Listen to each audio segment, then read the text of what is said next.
as late last night you saw that Joe Biden contracted COVID again, so he goes into isolation. Now Axios is reporting that top Biden aides believe the president will drop out of the race as early as this weekend, after a series of interviews. With us right now is Bill and Dana Perino, the hosts of America's Newsroom, excuse me. You've been here too long. From 9 to 11. Is that a big rivalry you guys have? No.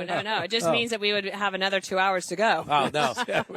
And how late were you on last night, on Wednesday? We do the special coverage. Yeah.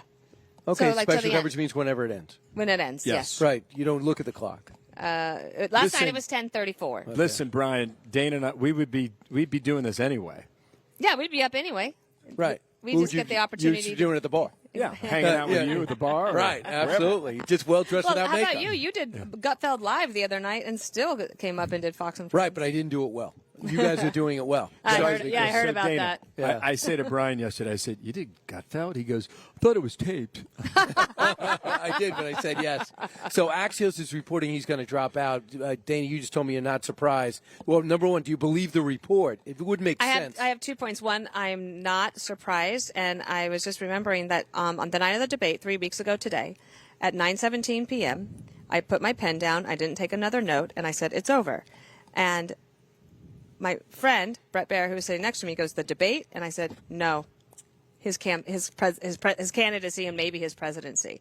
And a girlfriend of mine sent me a note. She goes, you told me it would be done by July 30th. So I'll just say all that to say I'm not surprised. I'm sad for him. But here's the other thing. His team, this campaign spokesperson, Bill Hemmer, just read it out on the air. The campaign spokesperson for Biden said, we're full steam ahead. Everything's fine. Mm-hmm. The problem for them is that now they have a top Biden aide telling reporters from Axios, which are trusted reporters, that Biden will be out as soon as this weekend. I will tell you as a comms person, as a press person, it's impossible to stop that tsunami once it starts. He can go out there, Quentin Folks, the campaign spokesperson, he can tell us it's definitely not true. But if that's already out there, it's going to be impossible for them to pull it back. So I think a question, there's 3 questions for me. One, if it does happen, when does Biden actually say that? Because he is unwell. The COVID hits him hard. You could see it last night when he was trying to barely get up the car. the steps. And so he has that symptom of the extreme tiredness. So do you want somebody to make a speech when he feels like that? No. But it's 4 weeks until tomorrow that the Democratic convention is supposed to start. So then my other 2 questions are, one, if you are pulling out of the campaign, sir, can you actually serve as president for the next 6 months? Absolutely. And then the third question is, if he is going to leave, what is the mechanism that the Democrats are going to use to get a new nominee? So many questions, excited to cover it all. Sad for the president in a way because I know this is not the legacy he wanted, but he and his family made a decision to run for re-election, and that was their worst decision. How about the second worst decision? Let's have a debate in June. Yes. And expose ourselves. Ultimately, who made that decision? Bill, you don't agree with anything Dana said. He really doesn't. He doesn't. So where do you want to go from there? I was just sitting over here shaking my head. And by the way, if you want to help the show, don't show Dana the breaking news. This is not a secret. We can't have secrets on the show. Dana and I we're a national show. Dana and I always do these things where, what do you think about blah, blah, blah? They're hypotheticals that we throw out every day. So this morning I said, what happens first? Is Cheadle fired or is Biden out? And no, you said who lasts longer? Who lasts longer? And she said Jimmy Carter. All kidding aside, that is true. It's a joke. All kidding aside, the Quentin Folks statement, I think it's it goes, and I didn't hear the question. And this goes to the answer that Biden gave on BET. What was everybody plays his answer, but nobody plays the question. How was the question framed? So I don't know what he said before, but Folks says, I think when it comes to if he's being open or receptive to any of that, meaning the reports that he's becoming receptive to the possibility of ending his campaign, and then he stops. He says, look, the president says it many times. He's staying in this race. The president is in this race. We look forward to accepting that nomination in Chicago. Look, when it happens fast.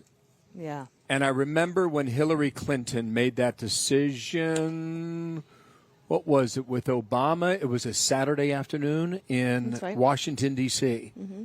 And it was about 4 o'clock in the afternoon, and she said, look, I'm out, but that glass ceiling has 1 million more cracks in it, or whatever the quote was.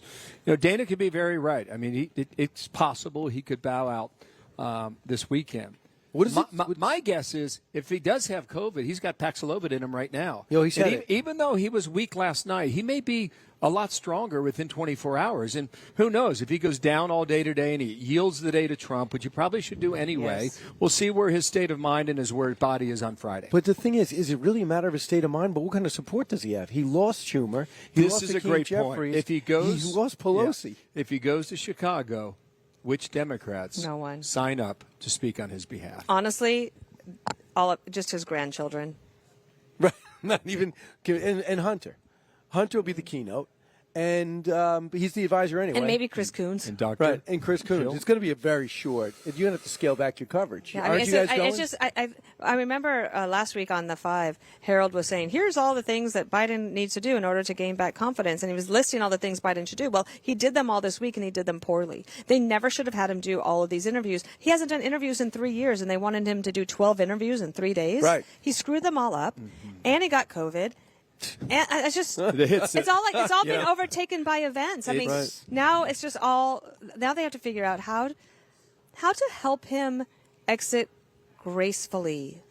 How do you help a man like this land on his feet for the good of the nation, for the Democratic Party, and really to show the world? Because one of the things that's the thing I care about least. I know. I mean, because it's like, what do we do next? Well, because you have a Republican, you have no opponent.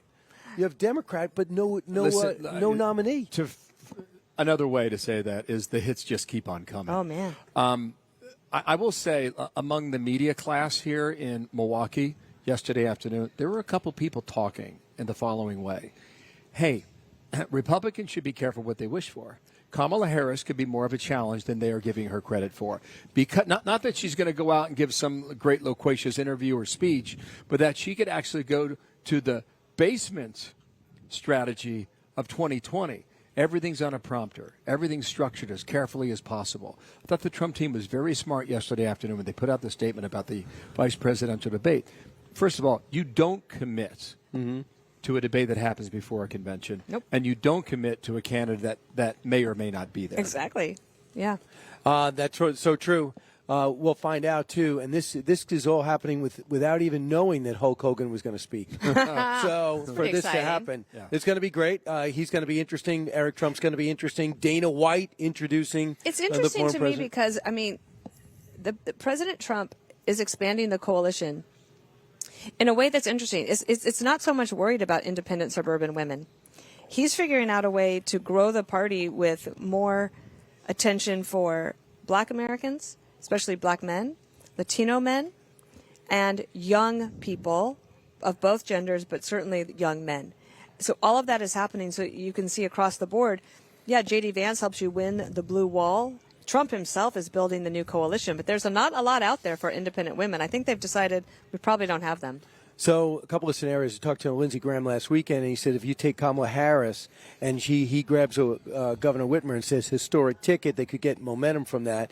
If he gets Shapiro, he said that all of a sudden you got Pennsylvania, you could start taking Pennsylvania back. You can get momentum from that.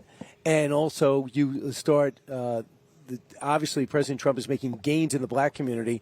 That stops on a dime. I don't necessarily believe that. That was his thought, that would stop at least the bleeding of the black vote that was happening to Joe Biden.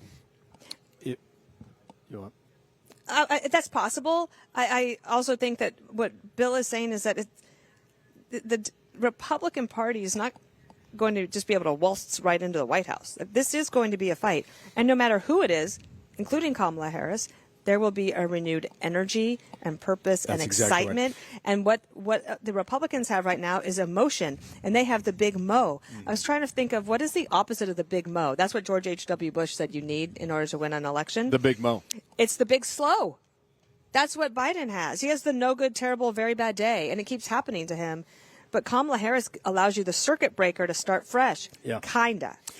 They have a vote in this too, and listen, I think to date Republicans have put on the best convention I have seen in memory for Republicans. I think Democrats always do it well. They stick to their message. Listen, in Chicago, you're going to hear abortion 1 million times, Brian, and you're going to hear Donald Trump's name 3 million times. But they're going to be at each other's throats. That's all they're going to say. Okay, and they may also get this mini primary, which is going to draw a lot of media attention along the way. And her VP pick will be very interesting. I think that with the Whitmer idea, okay, the Shapiro idea, I'm a little more inclined to go that way. That might be a really good move. But they're going to have 3 months to battle this out. And even though the pendulum is swinging toward Trump, I would argue in a significant way coming out of Milwaukee, there is still time for them to recover. The other thing is, if I feel as though I have a future like Westmore, if I'm Governor Shapiro or Governor Beshear, and I go, I'm going to run for president in 2028, and they go, no, we want you now, I might say, wait a second, I got one shot at this. Yeah, there's a chance if I barely lose, and I'll be queued up for next time. But there's so much downside if I get in and I lose. How does Chris Christie feel about that? Chris Christie should have run in 2012. He decided not to, and he doesn't have a career right now in politics at the moment. But Governor DeSantis did at the time. He had his perfect timing, and it did not work out for him. But he was going up against Trump. The former Prime Minister of Canada, Brian Mulroney, may he rest in peace. Oh, lovely guy. Taught me something that I had never thought about with regard to politics, and I've never forgotten it since, and that is this. I said, sir, why do these people go to Iowa and live in $30 hotels for a year?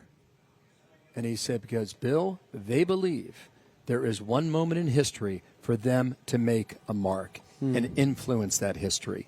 And that's what the best politicians do. Barack Obama saw it. Jimmy right? Carter? I mean, I don't know if he's best. it was Hillary Clinton's moment, and he stuck his foot in the door and stopped her. However, they ran up. They did a traditional campaign. Here's my momentum. What do I have in the caucus? I go to the breakfast. This is going to be, hey, the nomination's in 3 weeks. You haven't run at all. You haven't established yourself at all. You got no bases. Go in. Here's some money, not all the money. Here's some money. Let's sprint. Should I wait to do it the right way instead of this? I don't know if they're going to have a vote for that. I think you have time. I think Andy Beshear has been a really popular Democratic governor in a state that used to be blue and now it's red in Kentucky. I don't know if Gretchen Whitmer is a good candidate. I'm not sure. I think Josh Shapiro, from what I've seen, has been very competent, but I don't know if he's that dynamic. One thing about J.D. Vance last night, I read his speech 2 hours before I gave it. I scored it a B. And I said to my producer down there, I said, Amy, I wonder if he can take this speech from a B to an A, because you never know how it plays in the arena. I think he took it to a C. I think it was an average presentation of what was otherwise was a B-rated speech. There were some really good lines in there that just didn't have the gusto and the vigor that you see, like a Sarah Palin in 08, or a Paul Ryan in 2012, or a Mike Pence in 2016. And there may very well have been a reason for that, and that is I'm the smart, calm guy on this ticket. Right. You don't have to worry about me. I am not a threat to you. This is my story. This is me speaking. So don't be too good. Like, in other words, too good. I'm sorry. Too good is not the phrase to be used here. The phrase, I believe, is measured. Measured. Gotcha. When we come back, we're going to have a final 4 minutes to reflect not only on this campaign and this convention, but our lives. We're going to reflect on our lives. Only 4 minutes. We did it, yeah.